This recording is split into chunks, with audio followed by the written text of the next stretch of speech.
What is up, guys, and welcome back to ANR Gaming. This video is specifically going to be talking about the 10 best pro tips for you guys to know to make sure that you're continuing your Dislyte journey in the best way possible. We did already do a 10 best beginner tips for you guys, so if this is a little too advanced for you, make sure that you take a step back, then come back and watch this. But that being said, let's go ahead and jump right in.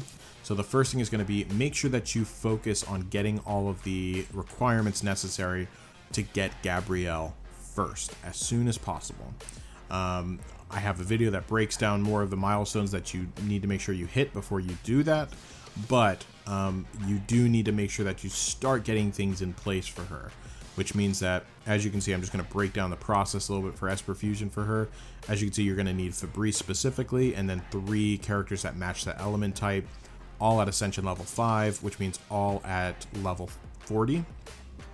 And in order to get Fabrice, you are going to need Bernice specifically, and then 3 other characters that match that element type, but only brought to Ascension level 4, which means level 30.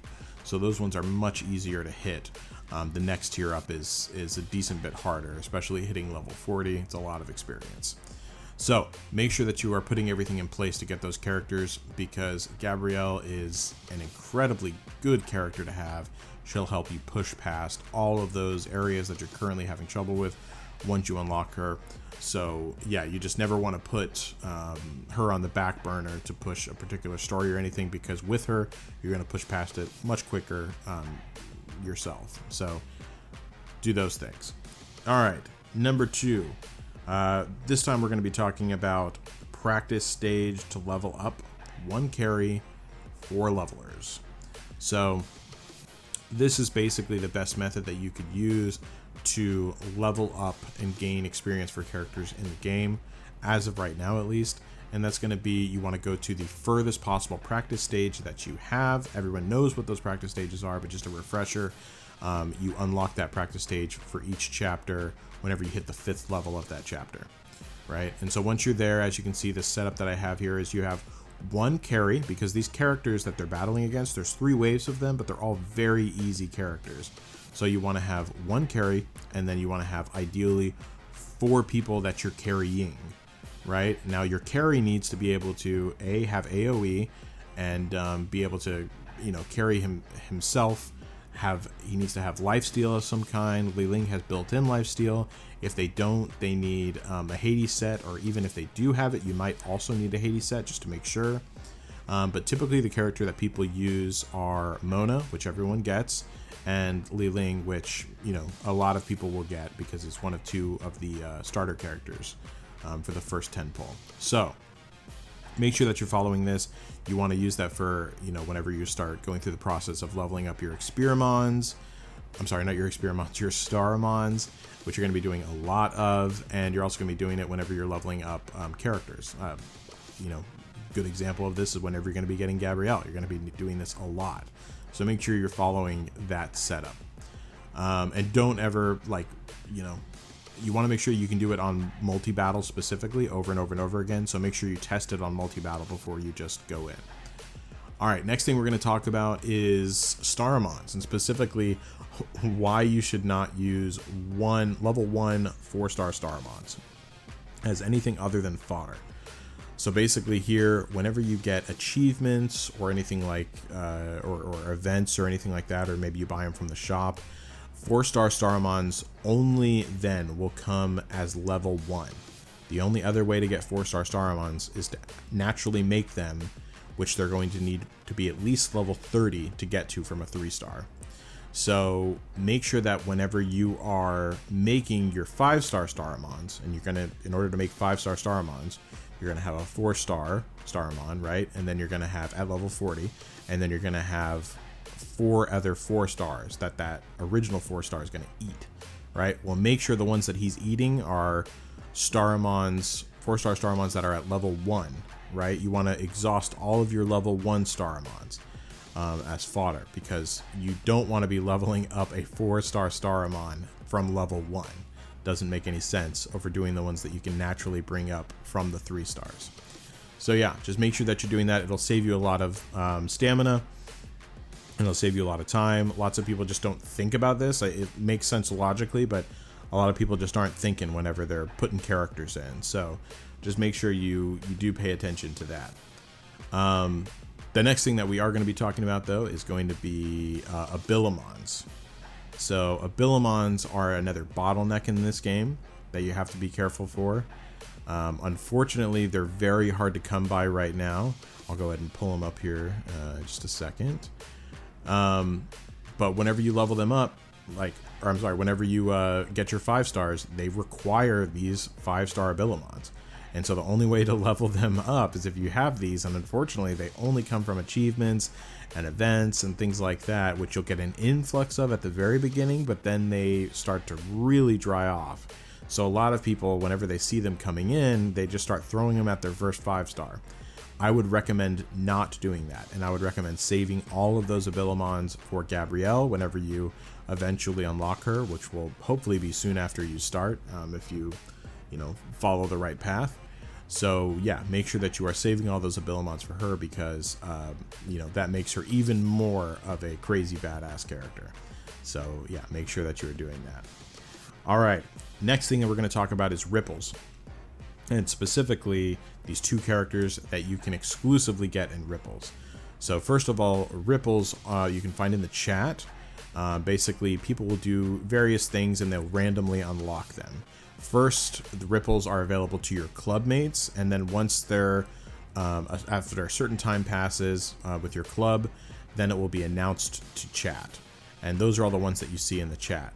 So whenever you see X character was revealed in global chat, you have to click that thing, and then it'll bring you into the lobby, and I'll show you that in just a minute. But the 2 characters that you really want to watch out for are Yishu. She's a 3-star character. She's a support, and she's incredibly good. She's a very high tier character, so she's highly sought after. She doesn't come around that often in the ripples, but when she does, you want to make sure that you jump on her immediately, because everyone's going to be trying to get her. As you can see here, I've been playing for a good bit, and I still do not have Yishu. I do have Dahlia, but I do not have Yishu. Making my way there, though. But Dahlia, on the other hand, she's a 4-star. She's the only 4-star currently that you can get from ripples. So she's also highly sought after for the exclusivity factor. She's a decent character, but she's not very high tier. So, definitely put some time. If you see her pop up, try to get her. She fills up incredibly fast as well, but Yishu is definitely the one that you want to go for as fast as possible. And as you can see right here, I'm showing you just, whenever you click it, it'll kind of bring you through this process and bring you through the lobby of it. For practically any other character that comes up in a ripple, it's not a big deal. You can get to them readily. Like, very few times have I ever joined a lobby on one for one of the unwanted characters and it's filled up. I don't even know if that's ever happened, so you don't have to worry about that too much. But that brings us on to our next one, which is CHANG. So CHANG is an incredibly good support character who is also available through ripples, and she's also only a 3-star character naturally, so you can get her pretty quickly through pulls. So you'll probably discover that you'll have her just kind of naturally after you've done like 40 pulls or so. You'll at least have one copy. One of the beautiful things about this character is that because she is so accessible, not only from ripples, but also from pulls as a 3-star, you can resonate with her very quickly. Which means that you can bring up all of those stat points very fast, and you want to go attack with her because her healing scales off attack, so you want to watch that. But she's an incredibly good character. Her kit is very strong. She can solo heal, she can team heal, and she has 2-turn immunity. So she has a lot of really important things that'll help you out throughout story mode. Basically, not even just story mode, but every single mission. The only thing you might not want to use her for is point war, but just because everything goes so fast there. But that brings us to our next point, which is point war. So make sure that you're picking your battles very carefully here in point war, because it's important to get those points, right? Because you want to tier up and you want to get the higher rewards. But you see right here, you know, people don't set their defenses, and setting their defense is something that you really need to do. you know, to make sure that you don't keep dropping down on levels, because right here you could easily take this person out because they're not set up properly. So what you want to do is you want to make sure that you are aiming for these people who have not set up their defenses well, or you want to make sure that you target people whose rank, like that person's 33, she's far lower than me, you know, I'm going to attack that person. You know, chances are right off the bat that tells you she's going to have lower stuff. Then you click over here, you see which characters they have. Make sure you pay attention to who's the leader. If they have a person with speed as the leader position, then you have to be far more careful. Chances are with this setup that they have right there, their lead has attack power. That's not something you need to worry about too much. And so you just want to make sure that you're picking the correct people here, because you want to maximize how many points you're going to be getting per round. And so that's very important. And if you can't really find anyone, then you can just click in this middle section here, and that will refresh it. So you can get a whole new wave, and you can do that infinitely if you want. It just takes a little bit of time for this thing to fill up right here. But it's more important to just be patient and find the right people to hit. So that way you don't get into a precarious situation where you end up losing points and literally going backwards, because that's not fun for anyone. So that brings us to the next thing, which is speed, the speed stat. Speed is king, especially in Point War. I personally think it's the best stat in the game. Maybe I think accuracy probably comes second, because it comes more and more important to be able to get those status effects off later on. But speed is definitely king in my opinion. For Point War, it's very obvious. Basically, in Point War, it lasts a round, because whoever goes first basically wins. So it's really important to put a speed person in your first run as your team leader. Make sure you upgrade your speed stats with relics. Lots of people have Point War specific relics even that focus on that. Any characters that you have with buffs specifically, you want to put speed sets on them, like I have here. This person, you know, it gives 2-turn attack up and speed to my characters, so I want her to go first. So I want to make sure that I'm managing that character well. And for instance, you know, you got to pay attention to, you know, who has more speed on your team as well.